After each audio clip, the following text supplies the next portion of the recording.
सुप्रभातम मित्राणि। एक बार पुनः इस हिंदी व्याकरण की अनुपमेय श्रृंखला में आपका हार्दिक स्वागत एवं अभिनंदन है। हम लोग शब्द संरचना के तत्व के बारे में अध्ययन कर रहे थे। आज हम लोग एक जो शब्द संरचना के तत्व चार हैं हमारे पास, कौन कौन से जरा कमेंट करके बताइए तो फटाक से। तो पहला है प्रत्यय, दूसरा है संधि, तीसरा है उपसर्ग, चौथा है समास। अब क्रमवार से हम लोग एक एक बिंदु का अध्ययन करेंगे। आज से हम लोग प्रत्यय की शुरुआत करने जा रहे हैं। तो इस सबसे पहले हम लोग यही चर्चा करेंगे प्रत्यय होता क्या है, प्रत्यय के प्रकार कितने हैं, या प्रत्यय की जो मूल अवधारणा है, जो मूल कॉन्सेप्ट है, उन सभी बातों को पहले आज समझेंगे। ठीक है, तो आइए बिना किसी भी इधर उधर की बात न करते हुए सीधे हम लोग टॉपिक पर, प्रकरण पर आते हैं। तो चलिए आइए कहते हैं कि प्रत्यय शब्द को पहले समझते हैं। ठीक है, या सीधी सीधी बात करें तो देखिए कि हम जानते हैं कि जो प्रत्यय है वह वास्तव में देखा जाए तो ये क्या है, शब्द संरचना का एक तत्व है। क्या है? शब्द संरचना का एक तत्व है। इसको लिख ही देते हैं। ठीक है, क्या है? शब्द संरचना का एक तत्व है, एक घटक है। क्या है? घटक है किसका? शब्द निर्माण का।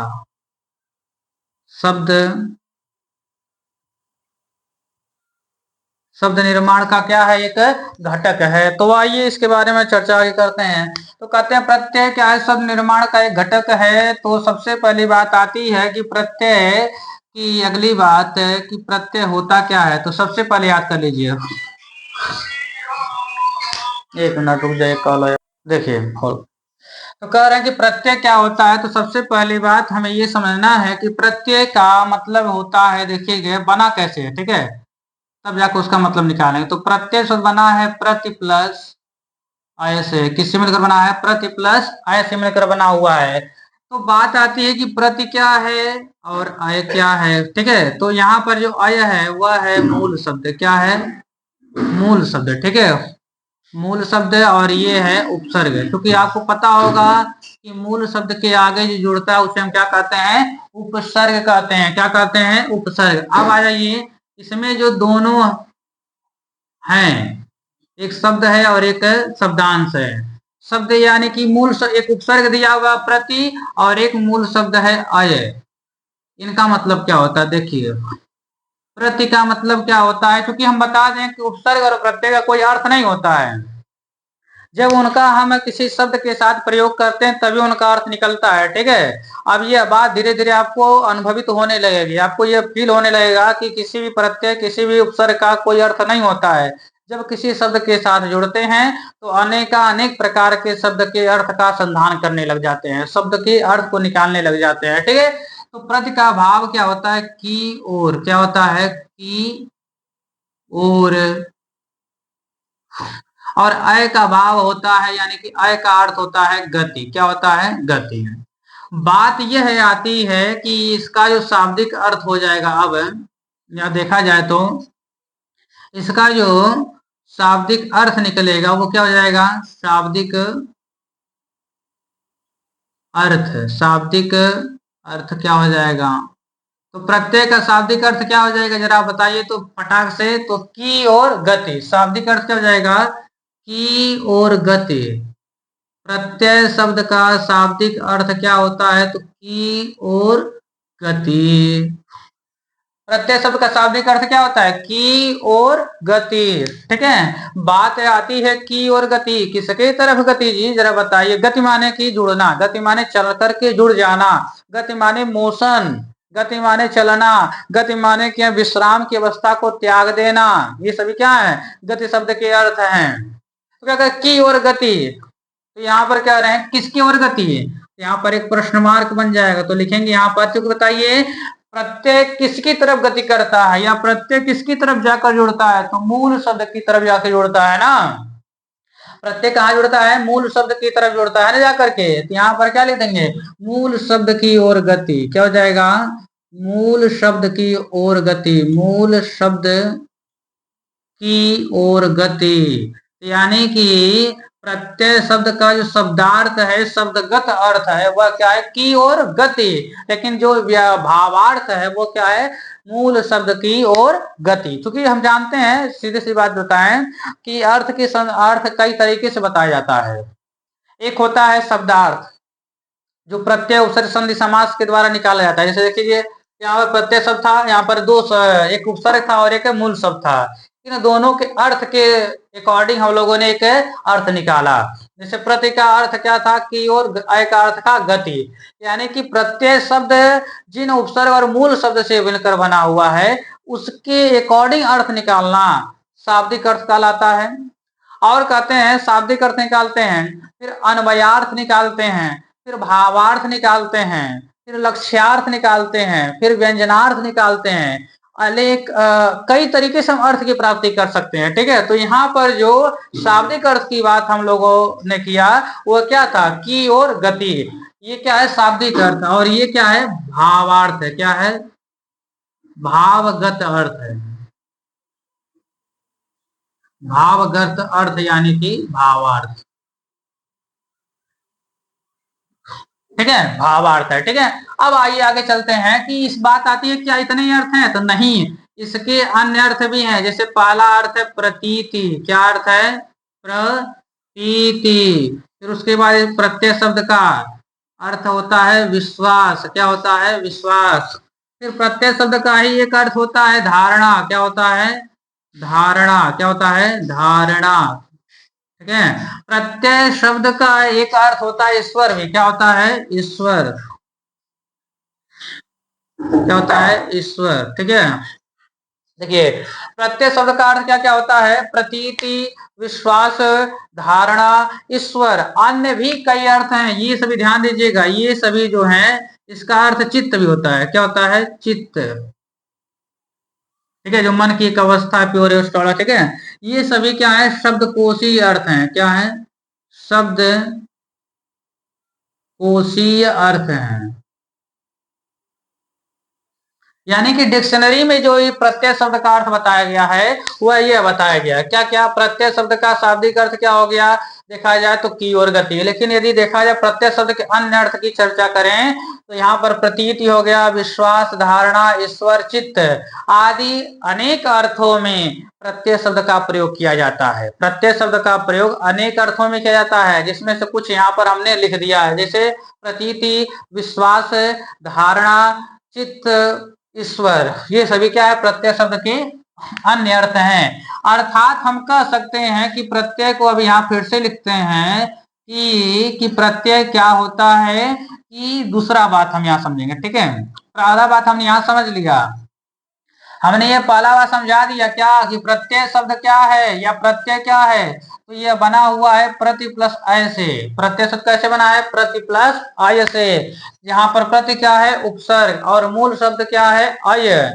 प्रति उपसर्ग का मतलब क्या है यहाँ पर? तो की और अय का भाव क्या है? गति। अर्थात प्रत्येक शब्द का शाब्दिक अर्थ की और गति। तो बात आती किसकी और गति? तो भावार्थ निकालते हैं क्या? मूल शब्द की और गति। ठीक, फिर बात करते हैं। हमने बताया कि प्रत्यय के शब्दकोश में कौन कौन से अर्थ बताए गए हैं। तो प्रतीति, विश्वास, धारणा, ईश्वर, चित्त, ये सभी शब्दकोश में अर्थ बताए गए हैं। अब आगे चलते हैं कि कहते हैं कि जो प्रत्यय है ना, यह शब्द के पीछे जुड़ता है। यह शब्द के, ध्यान दीजिए, कौन से शब्द? तो आपको पता होना चाहिए। जब कभी भी प्रत्यय शब्द की बात करेंगे या प्रत्यय की बात करेंगे कि प्रत्यय जुड़ता है शब्द में, तो किस शब्द में जुड़ेगा? बताइए जरा। तो भाई मूल शब्द में। कहाँ जुड़ेगा? मूल शब्द में। तो कहते हैं कि प्रत्यय जो होता है मूल शब्द के पीछे जुड़ता है। कहाँ जुड़ता है? पीछे जुड़ता है।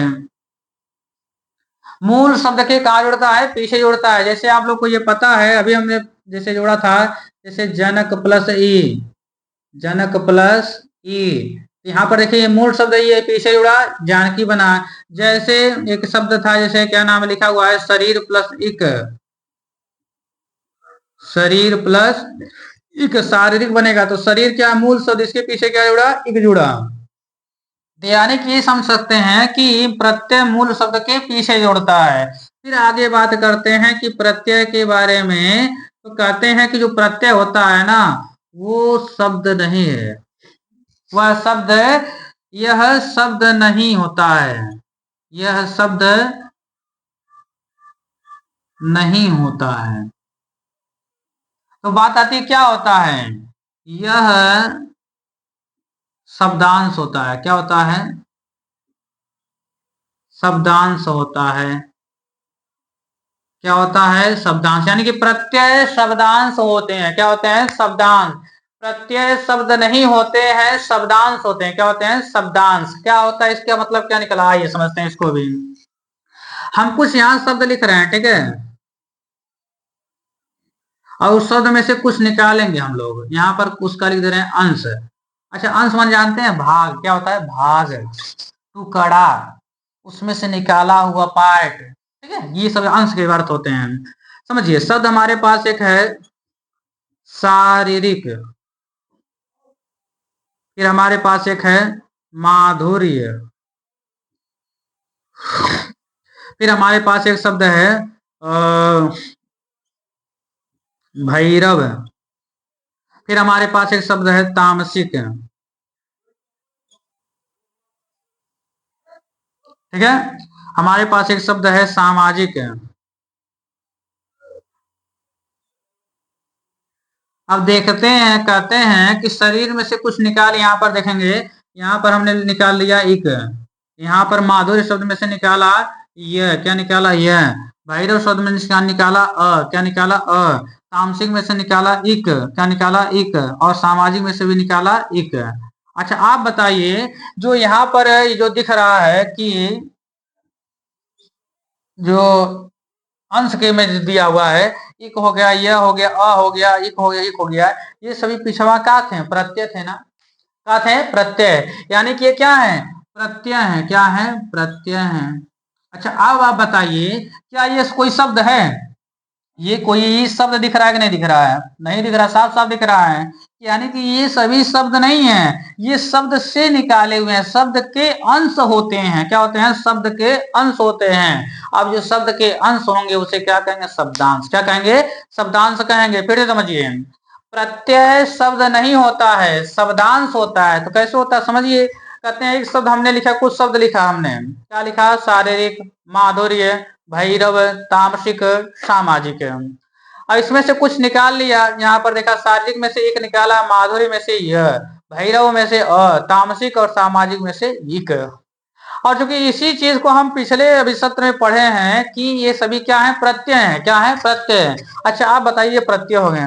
अच्छा बताइए, ये जो शब्द है कि शब्दांश, हम देख पा रहे हैं कि ये अंश है। क्यों, क्योंकि इस शब्द इसका कोई अर्थ है नहीं है।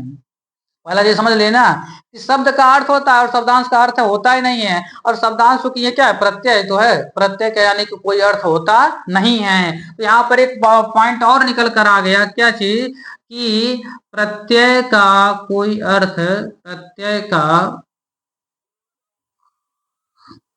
कोई अर्थ नहीं होता है।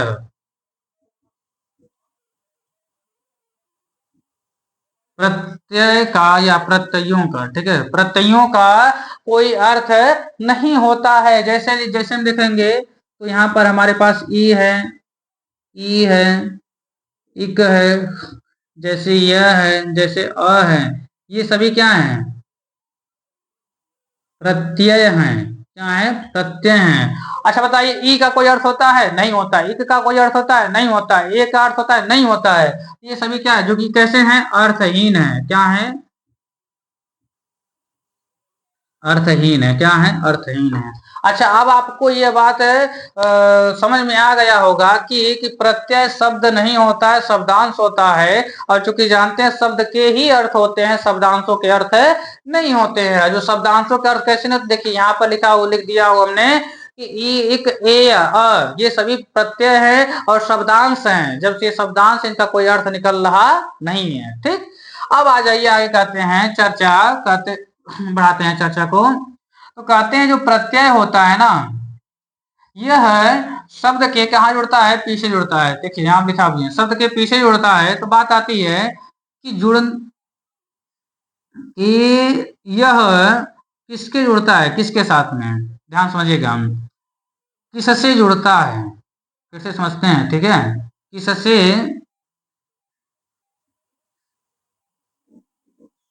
जुड़ेगा, ठीक है, किससे जुड़ेगा, तो आपको पता ही है किससे जुड़ेगा, मूल शब्द से जुड़ेगा। पहले गाने में भी अभी तो लिख दिया हूं, हमने लिख दिए हैं हम कि मूल शब्द के पीछे जुड़ेगा तो मूल शब्द से जुड़ेगा। लेकिन यहाँ पर अब बात करते हैं, थोड़ी थोड़ी बात है कि मूल शब्द क्या होता है। पिछले सत्र में हमने बताया था कि मूल शब्द क्या होता है। भाषा में जो स्वतंत्र शब्द प्रयोग होते हैं उन्हीं शब्दों को हम क्या कहते हैं, मूल शब्द कहते हैं। आइए एक बार इसको विस्तार समझते हैं। मूल शब्द का एक हम दो अर्थ निकालते हैं। देखिए मूल शब्द का हम कह रहे हैं क्या कि मूल शब्द किसे कहते हैं, तो लिख लेते हैं, यहाँ पर हम लिख देते हैं। देखिए मूल शब्द क्या होता है, तो पहला यहाँ पर लिखते हैं, मूल शब्द ऐसे शब्द होते हैं, आप लोग लिखते चलिएगा। मूल शब्द ऐसे शब्द होते हैं, ऐसे शब्द होते हैं जिनका भाषा में स्वतंत्र प्रयोग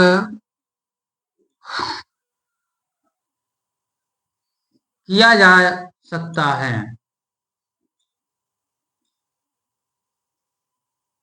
यानी कि मूल शब्द क्या होते हैं कि ऐसे शब्द होते हैं जिनका हम भाषा में स्वतंत्र प्रयोग कर सकते हैं। स्वतंत्र प्रयोग का अर्थ क्या है, जैसे हमारे पास एक है प्रत्यय। मान लीजिए मूल शब्द के बाद छोड़ देते हैं, प्रत्यय पर रहते हैं। मान लीजिए प्रत्यय हमारे पास एक है ई, फिर अगला है ई, फिर है इक, फिर क्या है ए। अच्छा बताइए, हम कभी भी इनका क्या हम बोल करते हैं ई, ये बताइए कोई अर्थ निकला, और कोई अर्थ निकला नहीं, ए कोई अर्थ निकला नहीं, यह कोई अर्थ निकला। अच्छा बताइए ये का कोई अर्थ होता है क्या, अब तक आप लोगों ने पढ़ा है क्या, कहीं नहीं। फिर कह रहे हैं कि मान लीजिए अक्कड़, अक्कड़ भी हो तो क्या है, प्रत्यय तो है अक्कड़।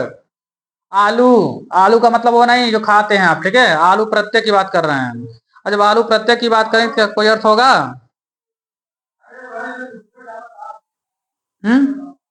बताइए जल्दी बताइए, नहीं ना। तो यानी कि हम ये चीज देख रहे हैं कि जो अ है या इक है, ये है, आलू है, अक्कड़ है या ई है, ये सभी जो प्रत्यय हैं इनको हम ऐसे बोल करके प्रयोग नहीं कर सकते हैं भाषा में। क्यों, क्योंकि इसका कोई अर्थ ही नहीं है। और जो भाषा में किसका जिसका अर्थ नहीं होगा उसका हम प्रयोग स्वतंत्र रूप से नहीं कर सकते हैं। फिर क्या करेंगे, कैसे प्रयोग करेंगे, तो पहले उस प्रत्यय को हम क्या बनाएंगे, सार्थक बनाएंगे, पहले मीनिंगफुल बनाएंगे उस चीज को। क्या बनाएंगे, मीनिंगफुल बनाएंगे। तो समझिए मूल शब्द जो होता है यह, इसको मीनिंगफुल बनाने के लिए किसी की जरूरत नहीं होती है, ये स्वतंत्र ही प्रयोग हो जाते हैं। इसमें किसी मूल शब्द में प्रत्यय का योग करने की आवश्यकता नहीं होती। इस नाते ये मूल शब्द जो होते हैं भाषा में निर्धल्य से बेझिझक बोले जा सकते हैं, क्योंकि इनका अर्थ होता है, स्वयं में अर्थवान होते हैं। फिर से समझिए इस बात को, बड़ी गहरी बात बता रहा हूँ, इस बात से थोड़ा सा आप लोगों को कठिनाई हो सकती है, लेकिन ये बात पूरी बात समझा कर ही जाऊंगा इस क्लास में, कक्षा में आपको समझ में आएगा ही आएगा। दो चीजें हैं हमारे पास, एक मूल शब्द है और एक प्रत्यय है। हमने कहा मूल शब्द का भाषा में स्वतंत्र प्रयोग हो सकता है और प्रत्यय का स्वतंत्र प्रयोग नहीं हो सकता। बात आती है क्यों, तो मूल शब्द जो होते हैं अपने आप में अर्थवान होते हैं। मूल शब्द का अर्थ होता है, और चूंकि जानते हैं कि भाषा में ऐसे किसी भी शब्द का हम प्रयोग नहीं करते या ऐसे किसी भी अक्षर समूह का प्रयोग नहीं करते हैं जिसका अर्थ ना हो। यदि उसका प्रयोग करना है तो सबसे पहले हमें उसे अर्थवान बनाना पड़ेगा। तो चूंकि जान रहे हैं कि मूल शब्द तो अर्थवान है ऑलरेडी, लेकिन प्रत्यय क्या है, ये अर्थवान नहीं है। इस प्रत्यय को अर्थवान बनाने के लिए हमें कुछ कार्य करना पड़ेगा। प्रत्यय अर्थवान नहीं है, प्रत्यय के पास स्वयं का अर्थ नहीं है, इस वजह से इसका हम भाषा में प्रयोग है स्वतंत्र रूप से नहीं कर सकते हैं। अब जब स्वतंत्र रूप से प्रयोग नहीं कर सकते हैं तो बात आती कैसे करें तब, क्योंकि हमें प्रयोग तो करना है प्रत्यय का। क्योंकि बिना प्रत्यय के तो ये कह सकते हैं कि जैसे आत्मा के बिना शरीर होता है, वैसे ही प्रत्यय के बिना व्याकरण है। तो कहते हैं प्रत्यय का प्रयोग करना, तो बात आती कैसे करेंगे, तो सीधी सीधी बात है कि प्रत्ययों को मूल शब्द के साथ जोड़ दीजिए, तो वह क्या देंगे, प्रत्यय प्रयोग हो जाएंगे। वही बात हो दिया, मूल शब्द ऐसे शब्द होते हैं जिनका भाषा में स्वतंत्र प्रयोग किया सकता है, जबकि प्रत्यय ऐसे मतलब शब्दांश होते हैं जिनका कोई अर्थ नहीं होता है, अतः हम उसे भाषा में स्वतंत्र प्रयोग नहीं कर सकते हैं। समझ में आई इतनी बात? दो चीजें हैं, मूल शब्द का भाषा में स्वतंत्र प्रयोग हो सकता है, क्यों बताए, फटाक से लिखिए कमेंट में, हम बताते हैं कि मूल शब्द का भाषा में स्वतंत्र प्रयोग इसलिए होता है क्योंकि उनके पास स्वयं का अर्थ होता है। प्रत्यय का स्वतंत्र रूप से भाषा में प्रयोग नहीं होता है, क्यों? क्योंकि प्रत्यय जो होते हैं वह अपने आप में अर्थहीन होते हैं, प्रत्ययों का कोई अर्थ नहीं होता है, अतः भाषा में हम उसको स्वतंत्र रूप से प्रयोग नहीं कर सकते हैं। बात आती है उसका प्रयोग करना है तो है हमें, तो बात कैसे करें, तो हम फिर बता दें, इसका जवाब है कि प्रत्ययों का भाषा में प्रयोग करने के लिए स्वतंत्र रूप से तो क्या करना पड़ेगा, मूल शब्द के पीछे जोड़ देते हैं और फिर उसके बाद वह प्रयोग हो जाता है। आइए अब इसके आगे चलते हैं, दूसरी परिभाषा मूल शब्द की। कहते हैं कि मूल शब्द ऐसे शब्द होते हैं, मूल शब्द ऐसे शब्द होते हैं जिनमें किसी भी निर्माणक घटक का प्रयोग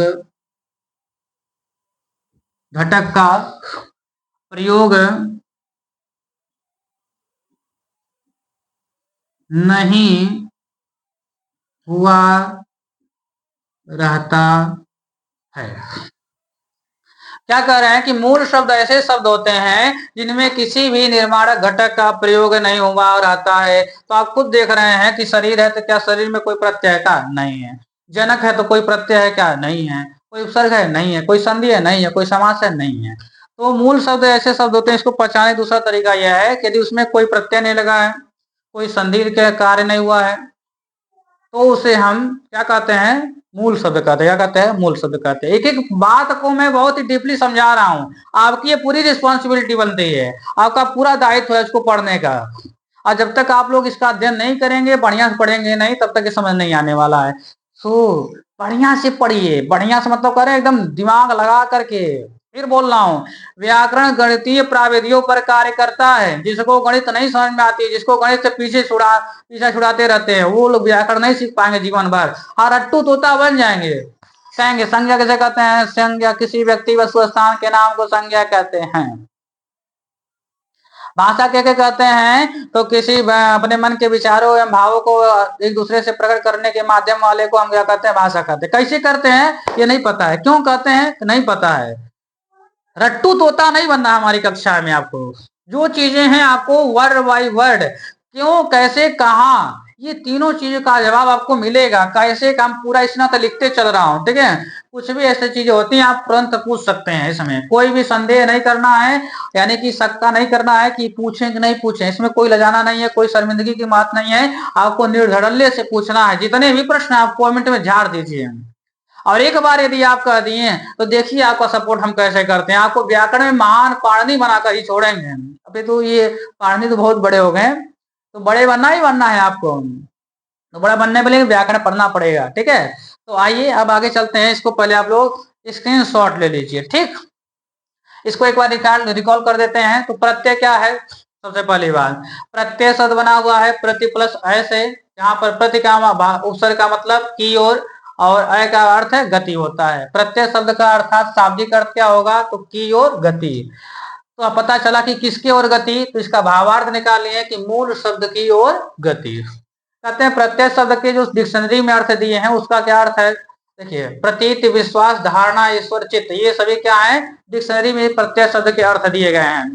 फिर हमने बताया कि प्रत्यय क्या होता है, तो प्रत्यय मूल शब्द के पीछे जोड़ता है। क्या होता है, मूल शब्द के पीछे जोड़ता है। तो बात आती है मूल शब्द क्या होता है, तो यहाँ पर हमने लिख दिया है कि मूल शब्द ऐसे शब्द होते हैं जिनका प्रयोग भाषा में स्वतंत्र होता है, अथवा जिसमें किसी भी निर्माण घटक माने चार चीजें, प्रत्यय, संधि, उपसर्ग, समास, इन 4 निर्माण घटक, ठीक है। प्रयोग नहीं हुआ होता है उसे हम मूल शब्द कहते हैं। फिर कहते हैं शब्द, ये शब्द नहीं शब्दांश होता है। तो हमने यहाँ बता दिया है कि ये क्या है, शारीरिक, माधुर, भैरव, तामसिक, एक सब शब्द हैं और इसमें निकालेगा ये सब अंश हैं। और चूंकि ये प्रत्यय के साथ ये क्या हो जाएगा, प्रत्यय शब्दांश होता है।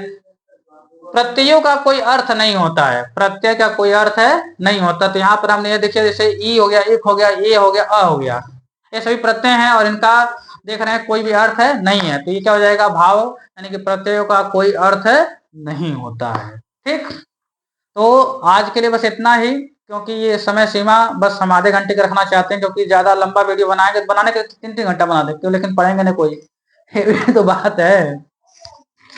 तो ये आप लोग के लिए जो प्रत्यय की छोटी सी भूमिका रही है, प्रत्यय के शब्द और अर्थ के बारे में। अभी इसके बारे में और भी चर्चा करना बाकी है, जो कि हम लोग अगली कक्षा में करेंगे, क्योंकि हम सोचते हैं कि 30 मिनट की वीडियो बहुत है, जितना बढ़ा दिया। अभी इसमें प्रत्यय के बारे में कम से कम 2-3-4 पॉइंट पर अभी बचे हुए हैं, उसको हम लोग कल पढ़ेंगे। आज के लिए बस इतना ही। फिर आपसे एक विनम्र आग्रह है कि आप चैनल को सब्सक्राइब करिए और कराइए भी, तब जाकर ये चैनल ग्रोथ करेगा, तब जाकर आपको और से अधिक स्टडी मटेरियल मिलते रहेंगे। आज के लिए बस इतना ही। धन्यवाद। नमो नमः।